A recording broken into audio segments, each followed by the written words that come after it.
You're listening to the PRO Media Network, the next level in entertainment.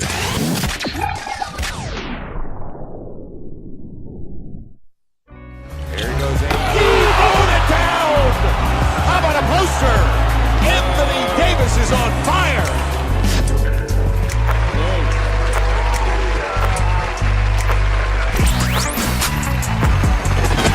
You're listening to the Pelicans post-game report on the PRO Media Network for all things Pelicans. That's right, for all things Pelicans. You're now listening to the Pelican post-game report on the PRO Media Network. I'm Big Q bringing you in the podcast 272 on the Pelican post-game report. That's right, 272. And in this episode, we'll be doing the double dip here, as we'll be recapping the Pelicans games against the Timberwolves and also against the New York Knicks. And then in the second segment, we'll preview the upcoming matchup against the Denver Nuggets. In today's podcast, we'll have Elvin Gentry chiming in, Andy Davis, and of course, our customary way of breaking down the game as we moving forward into the season. So without further ado, that round of applause is for you, all the established and new listeners of the show. Welcome aboard to the Pelican Postgame Report. Please subscribe and hit the notification bell for more shows and more content. Now here we go in the Pelican Postgame Report, show 272. I'm going to start off with the Minnesota Timberwolves game. The Timberwolves game, 107-100. The Pelicans lost. It was an interesting game to me. And I say interesting, I usually say interesting, because it's interesting to me how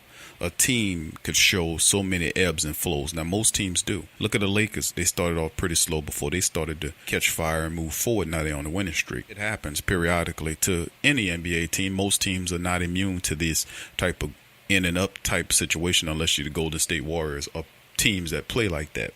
Now, the Pelicans have established a success mindset, and once that occurs, then losing games is unheard of. And this is what's going on with New Orleans. Got a taste of winning, got a taste of the playoffs, and that just creates more and more hunger and more drive and determination to sustain such mindsets. It takes hard work. In this game, the Pelicans played well enough to win the game. That's pretty much what happened. They played well enough to win the game.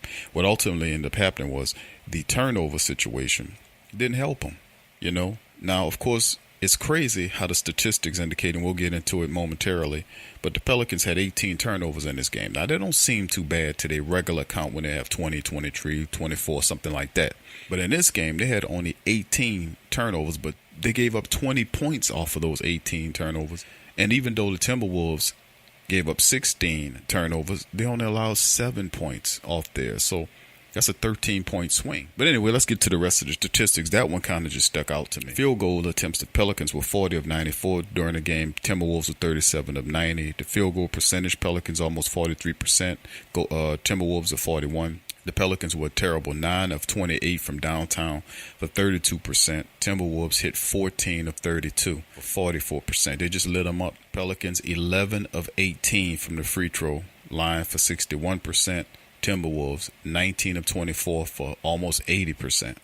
The Pels did out-rebound them 62-57, but the assist battle was won by the Timberwolves 29-25. They had 14 steals the Timberwolves had versus the Pelicans 7. 6 and 6 on the blocks. I already told you about the turnovers, the fast break points. Timberwolves beat them 20-11, and then the points in the paint, the Pelicans had a lofty win total at 52-36, but besides the obvious fact about the turnovers, two really interesting team stats present themselves to me immediately at looking at this game. Number one was the fact that the Timberwolves shot 14 of 32 from downtown for 44%, and the Pelicans were only 9 of 28. 9 of 28. So the Timberwolves hit 5 more three-pointers than the Pelicans. That's 15 points right there. Not to mention, they converted 19 of 24 from the line. Pelicans only 11 of 18 from the line. So even though I harp on it, I keep saying the same thing about these wretched free throws. They call free throws because they're supposed to be free. You're supposed to be able to hit a large clip of these suckers because there's nobody standing in front of you with their hands up, nobody running at you. All you have to do is settle down, compose yourself, and shoot the ball and hit the free throw. It's free. It's free. They're giving it to you. But the Pelicans don't take it. They left 7 of them. They left 7 of them there, and ultimately, guess what they lost by? 7. But before I get into the rest rest of that.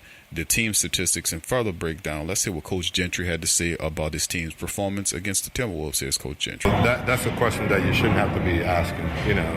We got to start the game the right way, and we didn't do it tonight. We dig ourselves a hole, and you have to spend so much energy getting out. We talked before about everything, putting ourselves in a position where everything has to be almost exact to be able to win, and that's really difficult to do. So we battle back. We do a good job. Our defense really picked up. We did a good job to the point where we closed the gap and got ahead by 2, but then we had some really poor possessions, and those are the things that cost you. And the offensive rebounding, you can't give up 3 offensive rebounds in that crucial stage of the game. And the bottom line is that they just outplayed us, really. I mean, we can sit here and talk about excuses and make up excuses, but they outplayed us. Were you surprised at how bad the start was, Coach, and why maybe it started that way? I was appalled at the way we started, but we have to. That's the mental approach that you got to have. If you're going to be a really good basketball team, you have to have the focus to go out, and every game you play, you have to start it. Like it's the 7th game of the championship, and we didn't start it that way. We were soft defensively. We let so many things go. Our transition defense was non-existent at the start of the game, and they got off to a good start. I think we talked about it, and we talked about it yesterday, and we talked about it today, that you were going to get a reaction from this team with everything that they've gone through.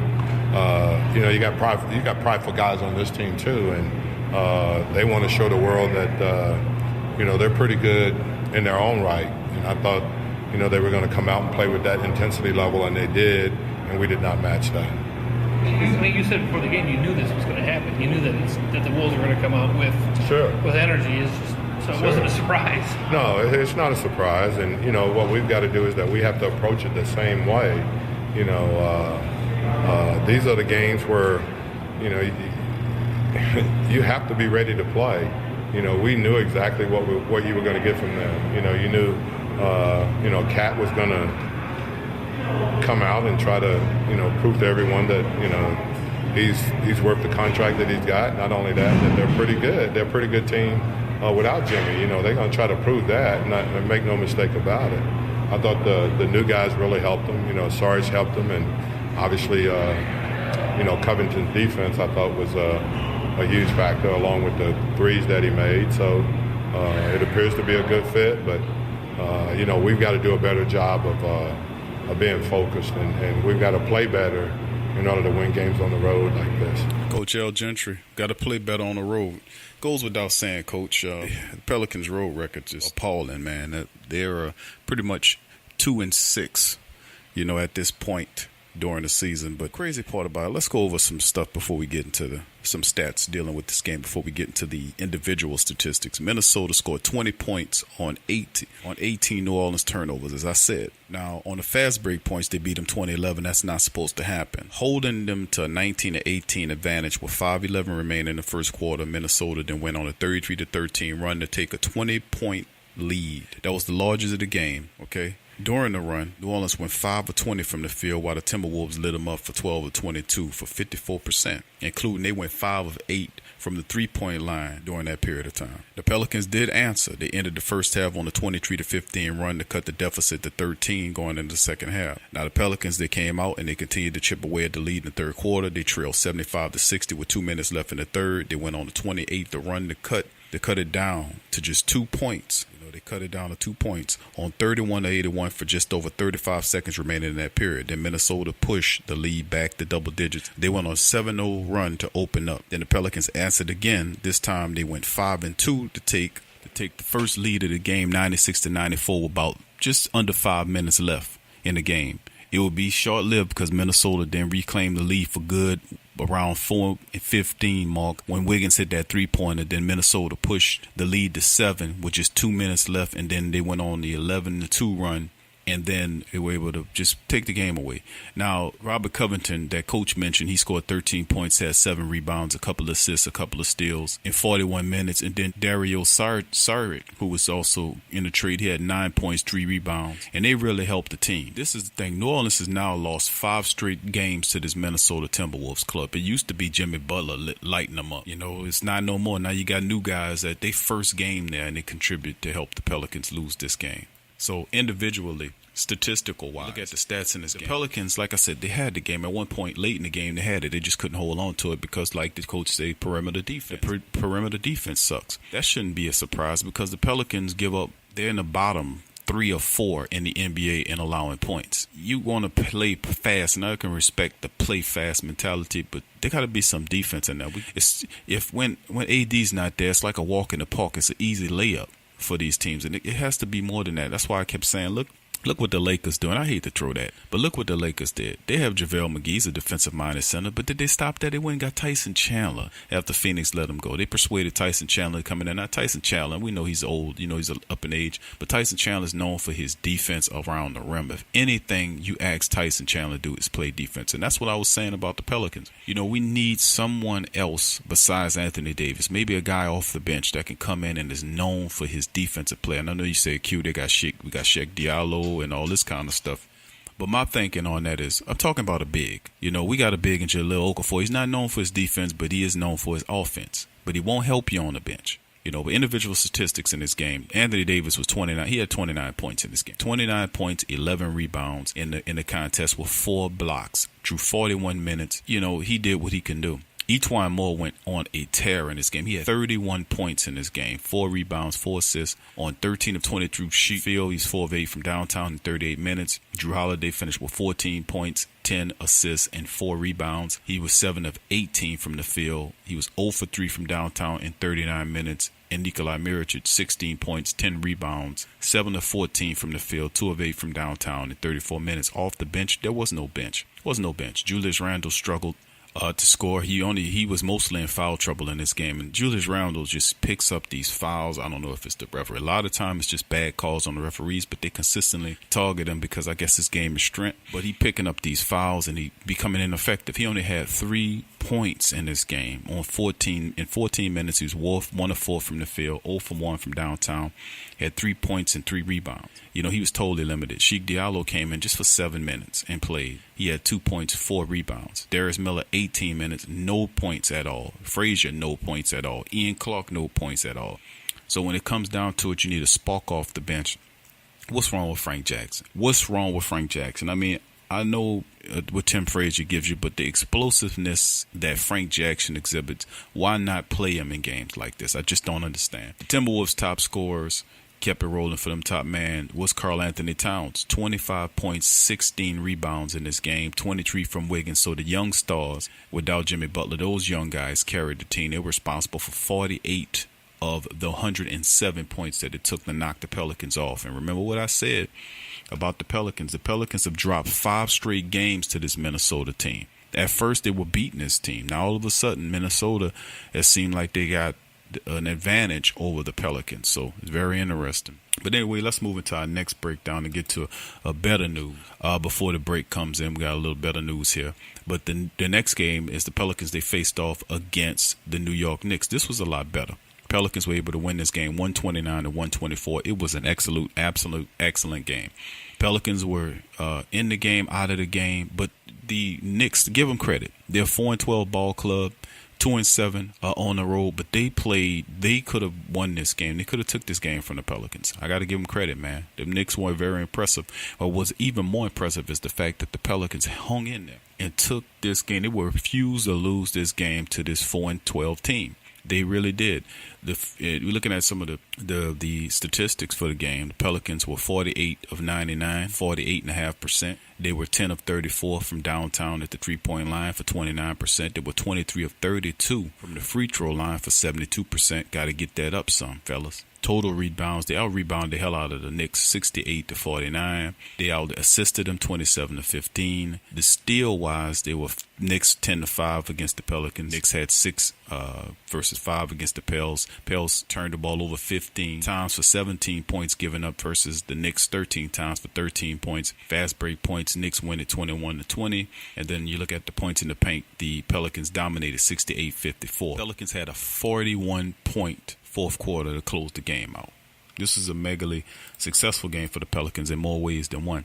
Now, what's interesting about this game is the fact that they erased a 19-point deficit to come back and win this game. That was tied for the third largest comeback in team history. They were down 19. It's the sixth time that the Pels came back from 19 points to win a game. 7 of 24 for 29% from the floor. They committed 7 turnovers, resulting in 9 points.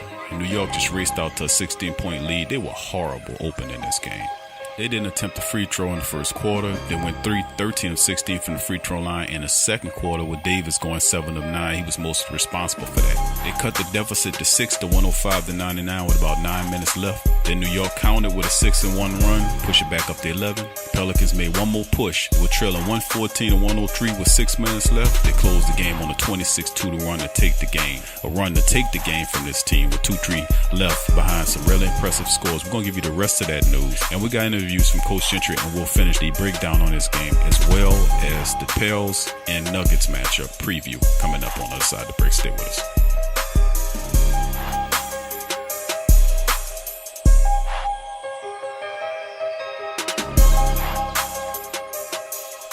Forget ESPN or Fox. Get straight sports talk from the Sports Coma with Big Q and the guys.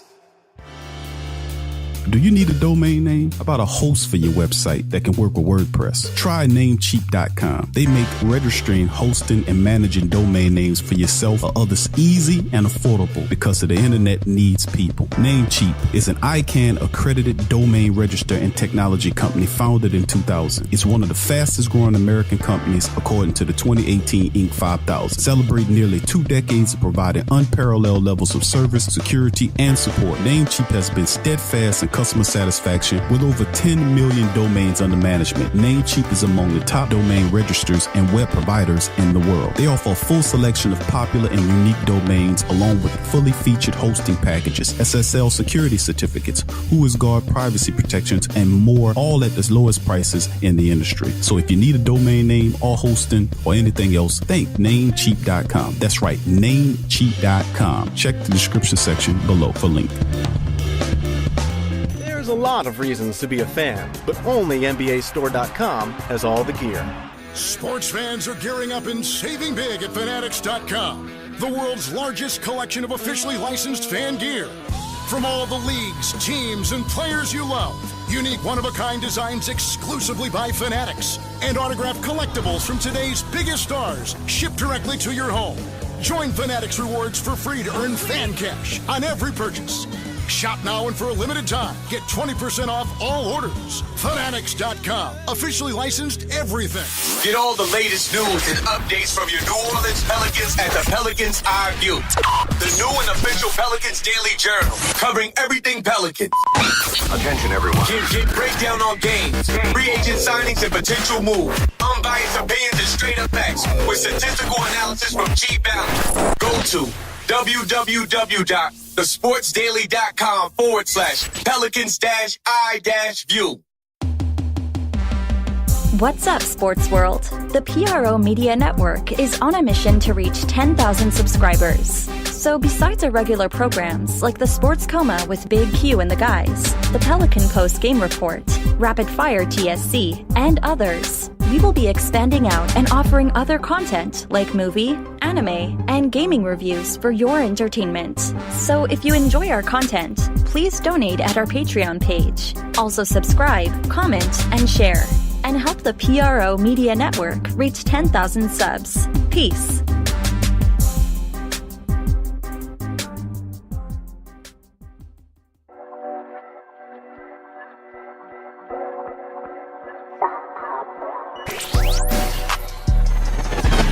You're listening to the Pelicans postgame report on the PRO Media Network for all things Pelicans.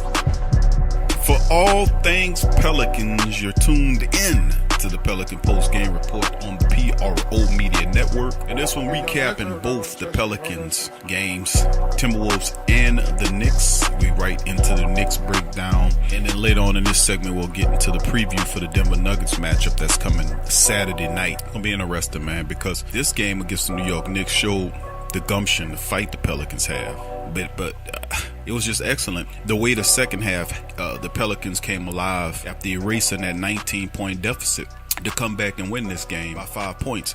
It was very respectable because you could see the fight and determination between the team stars to make it happen. But before I get into any more of my little breakdown, let's hear what the coach has to say about the win over the Knicks. Here's Coach Gentry. We started the game. We missed a bunch of easy shots that were makeable shots, and we didn't get back and get our defense set. And I thought they got out of the box pretty good and made some shots. And then, from there, it was just an uphill battle the rest of the way. But I thought we just hung in and, we make a little bit of run and then we give it up.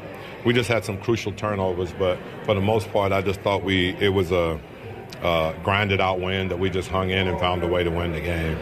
The cornerstones of your franchise right now on that roster, Holiday and Davis, do they carry the load for you tonight, Coach?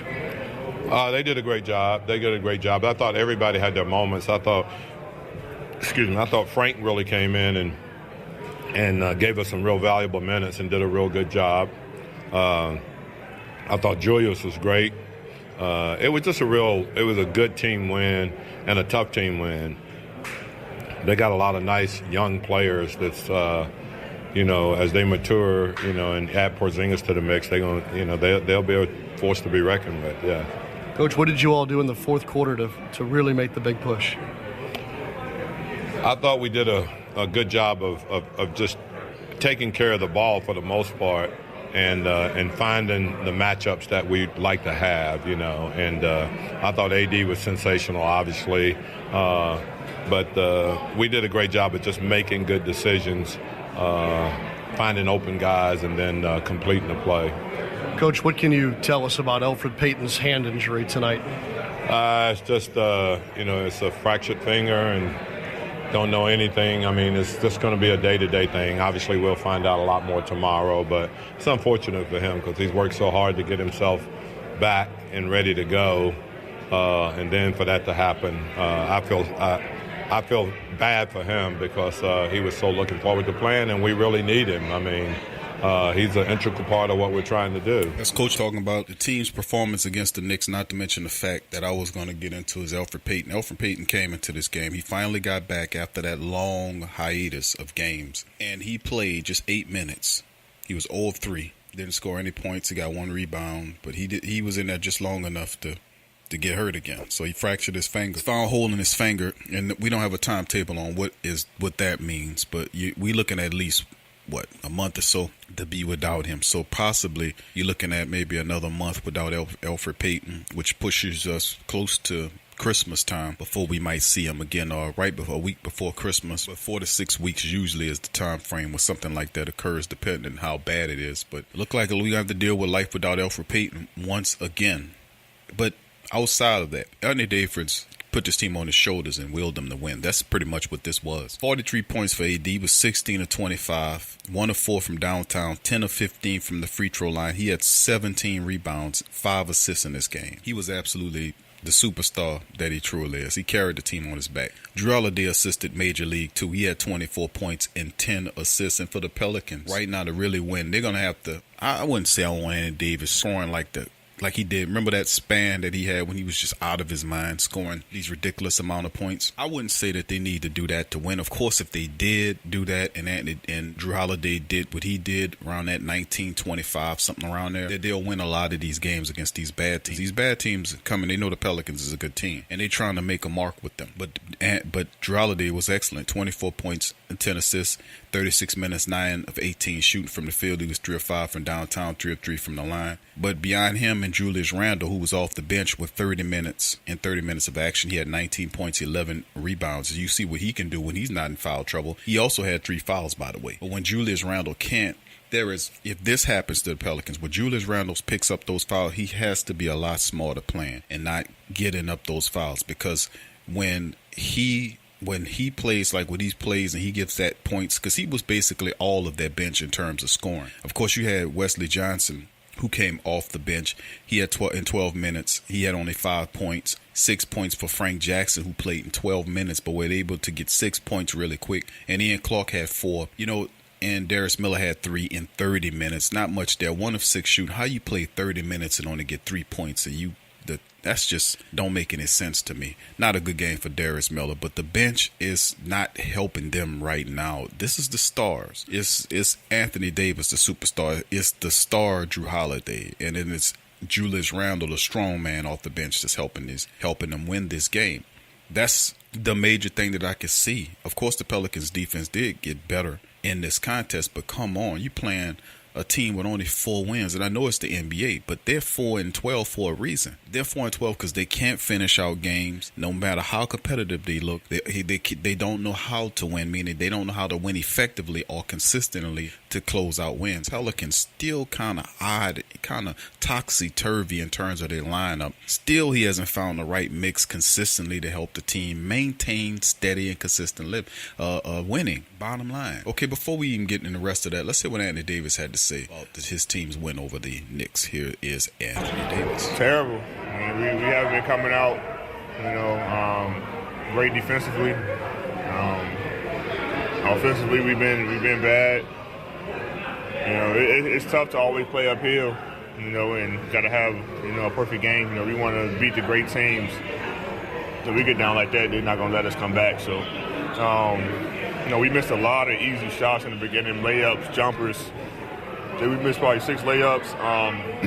We had about 2 or 3 threes that went in and out, but we can't worry about the offense. We got to do it on defense, man. They were too comfortable. Any team that gets comfortable, no matter who they are, they're going to be able to score the basketball and put a lot of confidence. So we got to make sure that we do a better job coming out, especially on the defensive end.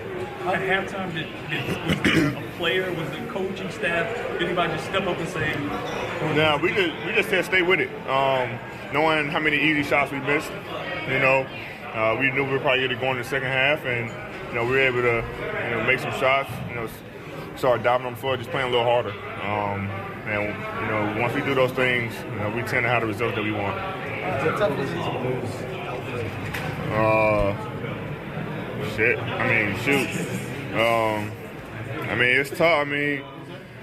Since I've been here, it's always something. For him, he just got back off injury. He was eager to get back, and then this happens. Hopefully, you don't sideline him for too long, but I hope he get healthy soon. And we know he wants to play, he wants to be here. He wants to be on the floor with us, but trying to just get it right. And we got guys who are going to step up and try to take his place, like we did the past couple games when he was out. How important was it for you and Julius to attack the offensive boards that we had in the fourth quarter? It was huge for us. They went small, so it was our job to get on the boards. And Julius saved me when I missed 2 free throws at the end. And then just trying to anytime the shot went up, to try to get on the boards, knowing that they were pretty small on the inside. Did you see where he was coming from? Who that? Julius on that missed free throw. Nah, when I missed it, I kind of put my head down a little bit, and I seen the blue jersey just flying in. And so when he made it, I was like, thank you. And I don't know where he come from. I don't know where he came from, but wherever he came from, I appreciate it. The effort that each one had in the third quarter down there. Oh, huge. Each one been playing well the past couple games. Shooting the ball very well, getting in the paint, getting his little floater. And they've been playing well defensively. And, I told Drew, I said, it's time to get going. And he's like, all right. And he just took over towards the end. You don't got to tell Drew twice. And, I think just leaning on those 2 guys, especially down the stretch, help us get this win. How do you guys kind of fix the first quarter? What do you know that it's an issue? How do you fix that? Just come out more locked in. Hopefully our offense gets better. But no, but seriously, we just gotta we just got to lock in on the defensive end. Like I said, our offense, we'll be fine. We know we can score. We just got to come out, play a little bit more energy, a little bit more effort in the first quarter. That was Anthony Davis, man. Wise as usual for a young fella. Chiming in, giving you the information. Pelicans, like I said before, they did a terrific job. But it was the core players carried by Anthony Davis and Drew Holiday that brought this team over ahead. Of course, Nikolai Mirotic in the game. He didn't score a boatload of points. He really struggled, but he had that defense, that effort as usual in a lineup. And Julius Randle off the bench continues to be strong. I just wish Elvin Gentry would play Sheik Diallo meaningful minutes and Frank Jackson meaningful minutes, even if you get a man 10 minutes off the bench every night just for him to get acclimated. You have to feed him minutes right now because you're going to need his talent as you get close to a playoff run. I just wish he would get it in his head. He wants to I understand the philosophy to stick with veterans because they give you a better chance of winning, but he's not even playing most of these guys. Why would you sign Jahlil Okafor and just bench him and not even try to assimilate him into the bench? I mean, you need a bench. You need the bench to score. You just can't get Anthony Davis and Drew Holiday and force them to run up and down the court all day without giving them time off. And Anthony Davis played 40-something minutes in this game. Absolutely. I mean, where's the balance? Where's the balance? Where is the balance? When you ask your star, okay, you're going to play 40 minutes. Drew Holiday going to play 36 minutes. We're going to have Etuan Moore play 30 minutes. Julius Randle going to play 30 minutes, 27 minutes. Then the only other guy that has any meaningful minutes off the bench was Darius Miller. He did diddly squat. He had 1 3-pointer on 1 of 6 shooting. He's supposed to be their best 3-point shooter off the bench. He stunk in the game. So maybe if the bench, and I keep saying the same thing, if you have the right bench and a consistent rotation, it helps the stars out and we don't wear our top players down. That's what it's all about, soaking up these wins before the season get really serious when you hit right around that late January going into February move. But anyway, that's enough on this game. Let's move into the upcoming contest where they'll face off against the Denver Nuggets. Now, of course, in Game 4 of the opening round of the 2009 playoffs between Denver and New Orleans, the Nuggets pulled out a 128-63 win. Was a 58-point win, which matches the largest victory in NBA playoff history. That was in 2009. Just a little information between these two teams matching up against each other. All-time records between these teams is the all-time record is 23-32. The Pelicans, of course, are in the minus against this team.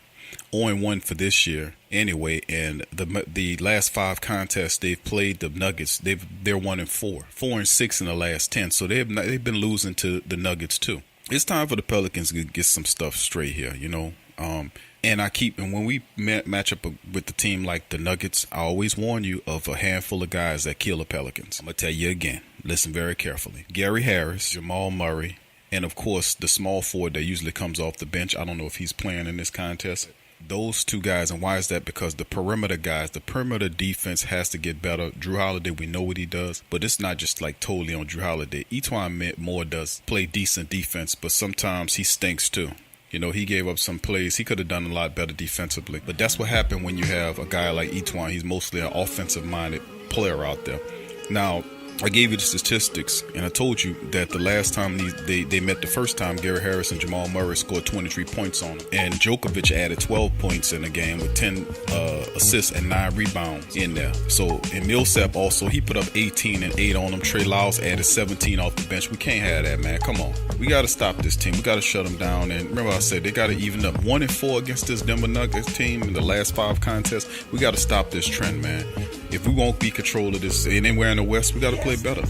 But also, a lot of good news is the fact that regardless of how up and down the Pelicans have, they're 8-7 in the Southwest, and that's good enough for second place behind the 9-5 Memphis team. Picture that. San Antonio, Houston, and Dallas all 3rd, 4th, and 5th collectively early on in the Southwest. Wouldn't have thought that. But anyway, that'll do it for the show. Thank y'all for listening to the Pelican Post Game Report. Enjoy the game coming up. And of course, chime in to the Pelican Post Game Report to cover all the Pelican matchups. If you like us, subscribe, hit the notification button, and look at the links to support our sponsors and get all our social media information. From me and the crew at the Pelican Post Game Report, thank you for joining us. Peace.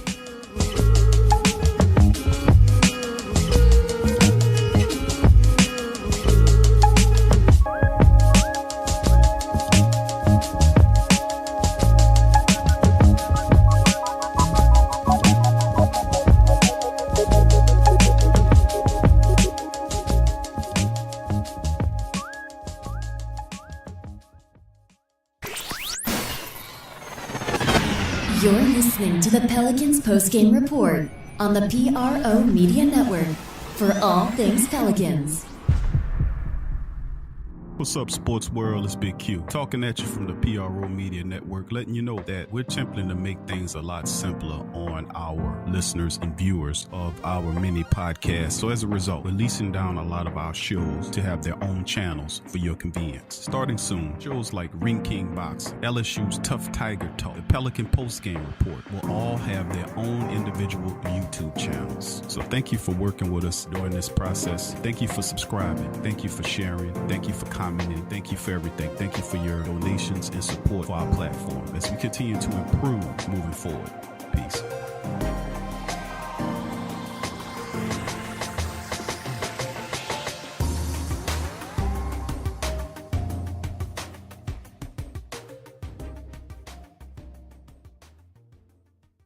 Tea is your escape. It's your opportunity to create a moment for stillness, for reflection, for yourself. It's your connection to a world of senses, flavors both exotic and familiar, energizing and relaxing. It's your retreat from an increasingly turbulent world. It's the perfect paradox of simplicity and complexity. Teabox.com connects tea to people, uniting the richest flavors of the finest teas with the curious, the cultivated, and the adventurous all over the world. The freshest tea you've ever tasted, from crop to cup. There's simply no simpler way to experience the wonderful complexity of tea. Teabox, packing up the freshness. Tea thrives on freshness, and so do they. Teabox temperature and humidity control facility ensure that tea is maintained. The teas themselves go into oblique bags with aluminum layers that protect them from excess moisture and light. With Teabox, shopping for fresh, loose leaf tea is easy because you make an informed purchase. You know exactly where your tea is coming from. So for the freshest teas in the world, check out Teabox.com. That's right, Teabox.com. Check the link in the description section below. What's up, sports world? This Big Q from the Sports Coma with Big Q and the guys. Talking to you about the website, theposhlifestyle.com. That's right, poshlifestyle.com. A great website where you can get great products at great prices. They sell organic herbs, vitamins, supplements, water filters for your home, EMF and cell phone radiation protection, healing magnetics and healing crystals, personal protection devices like cell phones, stun guns, and mace sprays, organic deodorants, shampoos, soaps, toothpaste, and more. They also sell 10A grade Brazilian hair. 10A music is available now. All kind of the latest downloadable mixtapes. So what are you waiting for? Head on over to theposhlifestyle.com. That's the Posh Lifestyle, life spelled with a Y, LYFE, style.com. Put in the Sports Coma for the 10% discount on your purchase. It's a win-win. So get your mind and body right with the Posh Lifestyle.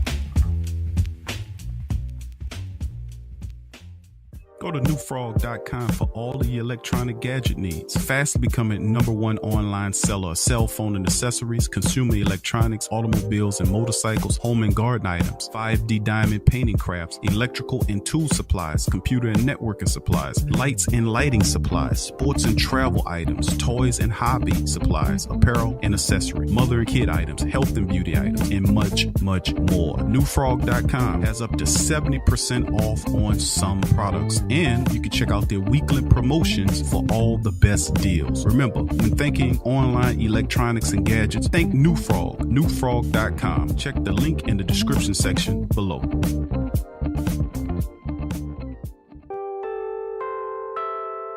In today's world, children are bombarded with negativity on television, online, and at school. Our kids need to have a positive outlook on life and the world around them. I want to share with you a valuable resource you can use to bring positivity into your child's life. It's the new book, 101 Powerful Children Affirmations, a guide to positive child self-image, from author and dad, G.J. Barabino. This is a simple guide loaded with wonderful and inspirational affirmations designed to uplift young people's spirits. This positive and powerful children affirmational is chock full and loaded with wonderful inspirational sayings that will lift your child's self-image to whole new levels through the awesome power of spoken word. 101 Powerful Children Affirmations, a guide to positive child self-image, from author and dad, G.J. Barabino. Available on Amazon. Order a copy for yourself, your child's teachers, or anyone you know with children. 101 Powerful Children Affirmations, a guide to positive child self-image. Order your copy today. Vapor DNA is the absolute premier online vape store, offering an industry-leading selection of e-cigarettes, e-liquids, and accessories. Our friendly and knowledgeable customer service team is always ready to provide the best customer service experience to ensure you find what you're looking for. We guarantee our vaping gear shop products to be 100% genuine and the lowest price. We are so confident in our selection and our customer service. We will offer our customers a 45-day refund policy. That's right, a 45-day refund policy. We are proud of this offer for 3 simple reasons: quality, selection, and price. And that is the reason you should choose Vapor DNA for all your vaping needs. That's www.vapordna.com. Again, that's www.vapordna.com.